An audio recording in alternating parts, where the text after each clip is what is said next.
Todd Chrisley saw a 12-year jail sentence cut short thanks to a presidential pardon.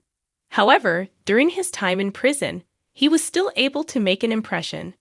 During a recent conversation, the Chrisley Knows Best Todd, who became known as the family patriarch on Chrisley Knows Best, found himself convicted of charges including bank fraud and tax evasion back in 2022. He and his wife Julie were sentenced to a combined 19-year sentence. However, Todd and Julie would receive a presidential pardon from Donald Trump this past May. Since then, the two have talked about their time behind bars with fans. Recently, Todd and Julie appeared on their daughter Savannah Chrisley's podcast, where they talked about their time in prison. While Todd only spent around 2 years at the federal prison camp in Pensacola, he still made an impression on those he met, including getting his own nickname. As Todd explained, he felt his mind was elsewhere during his time in prison. He shared, "I feel like I did a podcast for 28 months with all the people that were around me. They called me Teflon Todd." Teflon refers to a brand name for a coating product often used in cookware. In other words, Todd felt like he was still a free man in spite of his situation. He continued, "In my head, I was still free. I did not take up residence there. I was in prison. Prison was not in me." As previously reported, Todd has maintained his innocence over the charges that led to his original conviction.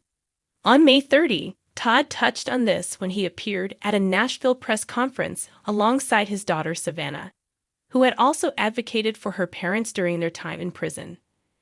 At the time, Todd shared, "I was convicted of something I did not do. It could be you, it could be any of you. And somewhere in this room, someone has had a family member that has been affected by this system. So I understand the shame that's around it. But I refuse to feed into that because shame is like a cancer that just spreads. And I have no shame." Todd also continued to advocate for prisoners' rights. He shared, "So I will continue to fight for all the guys that I dealt with and that I was blessed to be with at FPC Pensacola. I will continue to expose the injustices that go on there and throughout the Department of and throughout the Bureau of Prisons." Did you listen to Todd and Julie during their recent podcast appearance? Make sure to come back to TV Shows Ace for all the latest TV and celebrity news. He arrived under gray skies, processed into a world that moved with a cadence all its own. Footsteps on concrete, metal gates grinding shut, muted voices that rose and fell without words. In the orientation room, he sensed the weight of the institution, not the personal judgment of strangers, but the stark bureaucracy of walls and schedules, locks and bars, surveillance cameras that never blinked. Each official glance measured him, cataloged him. Criminal. Inmate. Number. From the moment he stepped into that cell block, he became part of a vast catalog of humanity, an entry in the ledger of the system. No longer the reality TV patriarch hosting glamorous galas, he was just a man in khaki, stripped to essentials, walled in.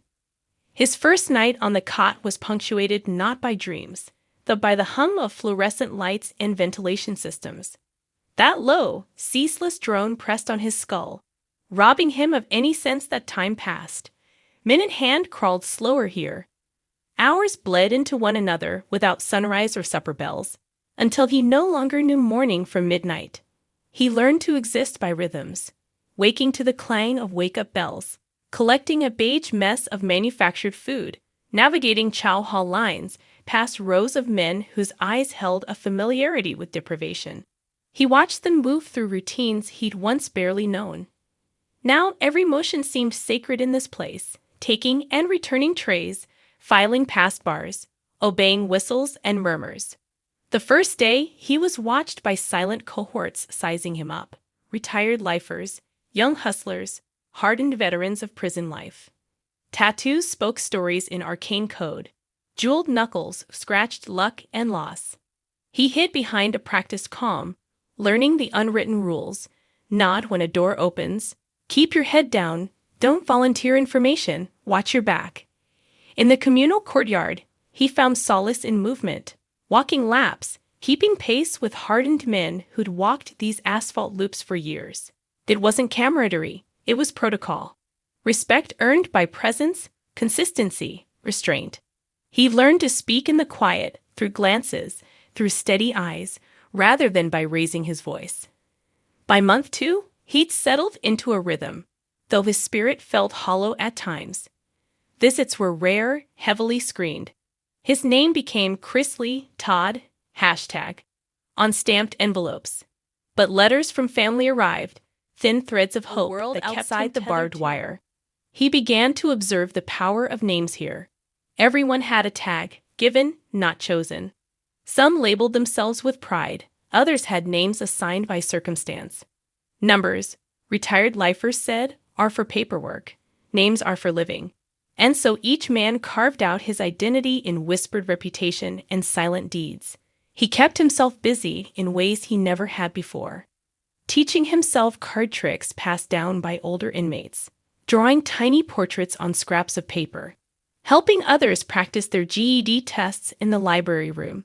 He offered advice on financial planning, divorce proceedings, legacy protection, the kind of counsel that once made him famous, now deeply practical behind bars. Gradually, he emerged as a quiet fixture, the man who carried other men's laundry, the one who shared oatmeal when someone couldn't afford commissary, the fixer of small disputes. Without cameras, without retakes, he began to live anew. Through small gestures that became lifelines, he watched the kitchen staff assemble full carts of food before them, learned the efficiency, the protocols, the chain of command. Soon enough, he'd earned a position washing dishes, an early step toward earning commendations. Even there, he infused pride into each sweep and scrub, polishing stainless steel until it shone.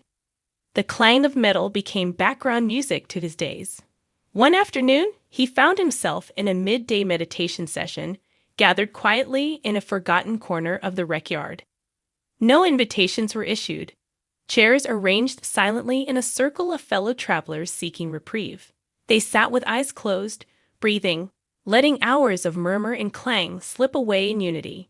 He joined them silently, and something within him started to unfold, space to think, to forgive, to see the man he'd been and the one he might still become. Reports came of fights in other units, shouts, cuffs, tear gas. But his block was calm. That calm resulted not from luck, but habit. Vigilancia por conocimiento, awareness through knowledge. He upheld standards, helped diffuse tempers, offered detention to those spiraling out. He learned self-defense, yes, but also compromise. A man walking through life can carry weapons. In prison, the greatest weapon is your mind.